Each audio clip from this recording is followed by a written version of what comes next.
Salam sejahtera, terima kasih karena bersama dengan saya di Nazilin Unity Channel. Baru-baru ini kita disentak, kita digemparkan dengan penemuan uang tunai yang boleh kata bertimbun-timbun kerana jumlahnya berjuta-juta ringgit di beberapa tempat, di beberapa rumah.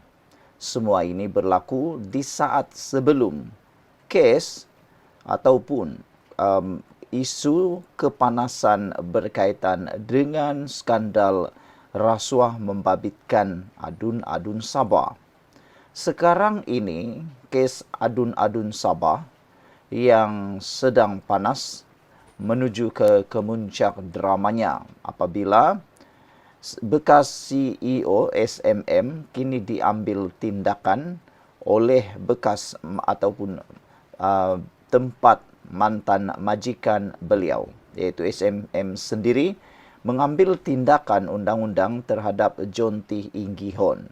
Itu kes yang panas sekarang. Tetapi masih ingatkah anda ada satu kes yang melibatkan sebuah negeri yang dikatakan telah ditemui beberapa wang tunai di sebuah rumah atau beberapa rumah tempat lokasi yang dipanggil safe house. Wah, anda masih ingat? Kes itu panas apabila SPRM berjaya menemui wang tunai dalam bentuk Singapore dollar dan juga wang tunai dalam bentuk Malaysia yang bernilai berjuta-juta ringgit. Apa cerita tentang kes itu sekarang? Di mana sudah wang-wangnya? Bagaimana sudah ceritanya? Apa pengakhirannya? Ini soalan kepada SPRM. Apa cerita kes safe house yang telah pun membabitkan, menurut laporan itu, seorang ahli politik berpengaruh. Sebelum isu rasuah yang melibatkan beberapa adun di Sabah menjadi sensasi berita, ada dua isu lain yang turut melibatkan SPRM lebih dulu mengambil tempat dalam perhatian ramai. Dua isu berkenaan ialah, pertama, berkaitan Fashion Valet yang mengalami kerugian sebanyak 43.9 juta setelah menerima pelaburan daripada Khazanah serta PNB, dan kedua, skandal pasir di Selangor yang membawa kepada serbuan beberapa safe house di sekitar Lembah Klang. Dilaporkan sejumlah 5 juta ringgit Malaysia tunai ditemui dalam serbuan di sebuah safe house, dan kemudian dalam dua lagi safe house yang diserbu oleh SPRM, sejumlah lebih 300,000 ringgit turut ditemui. Dikatakan dalam beberapa laporan berita, skandal pasir itu adalah melibatkan ahli politik berpengaruh di Selangor. Dalam kes Fashion Valet, seiring dengan pasangan suami isteri pemilik syarikat, itu sudah 5-6 kali dipanggil menghadap SPRM. Agensi Penguatkuasa Rasuah itu menyatakan hasil siasatan dijangka akan siap dalam tempoh 2 minggu lagi. Maknanya, tidak lama lagi kita akan mengetahui sama ada kes akan dibawa ke mahkamah atau sebaliknya. Tetapi, dalam kes skandal pasir yang dikatakan melibatkan ahli politik berpengaruh di Selangor dan penemuan wang tunai dalam safe house, setakat ini macam ianya senyap begitu saja. Tiada lagi apa-apa perkembangan kedengaran daripada pihak SPRM. Kenapa tidak atau kenapa tiada perkembangan susulan? Sedangkan ahli politik berpengaruh itu dikatakan yang terlibat itu sudah pun dikenal pasti. Selain wang tunai lebih 5 juta ringgit telah ditemui dan telah dirampas oleh SPRM. Apa hasil siasatan SPRM dalam kes berkenaan? Ada kes atau tiada kes? Bila hasil siasatan mahu diangkat ke pejabat peguam negara? Sementara SPRM kini mula sibuk menyiasat dan sehingga kini dilaporkan telah mengambil keterangan 5 adun Sabah berkaitan dakwaan rasuah yang ditimbulkan oleh seorang pemberi maklumat dalam projek mineral di negeri Sabah.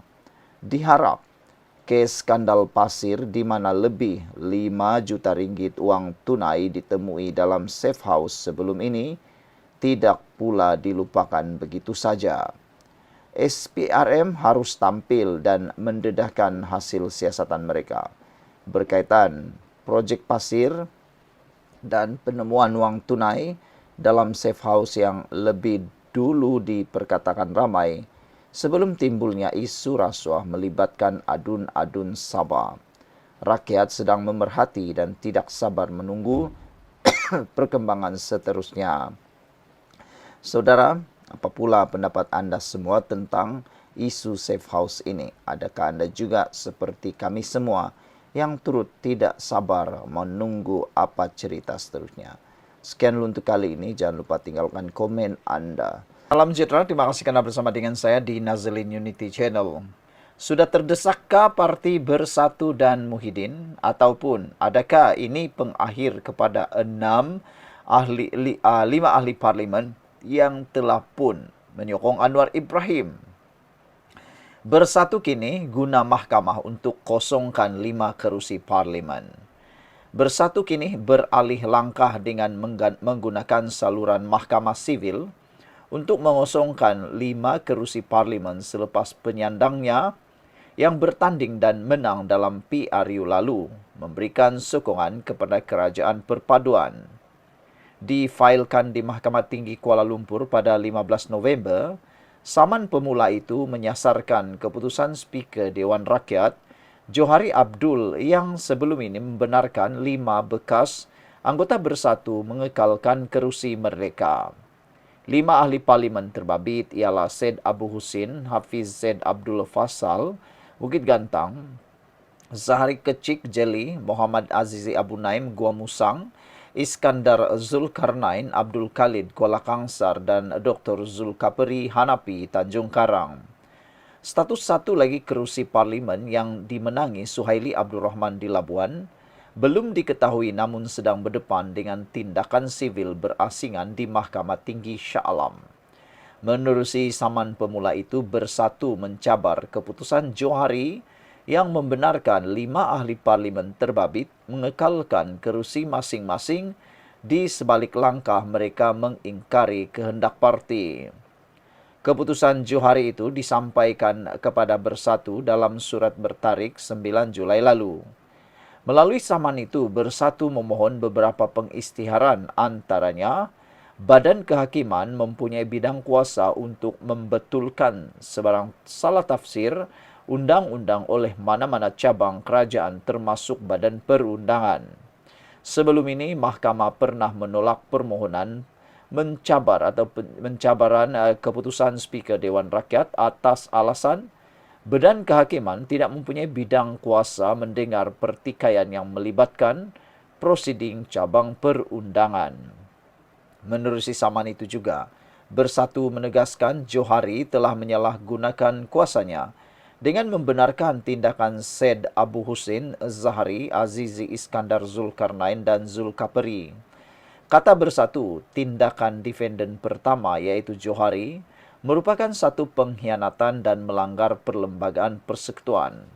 Parti itu juga mendakwa tindakan Johari bersifat partisan dan dilakukan untuk kepentingan politik.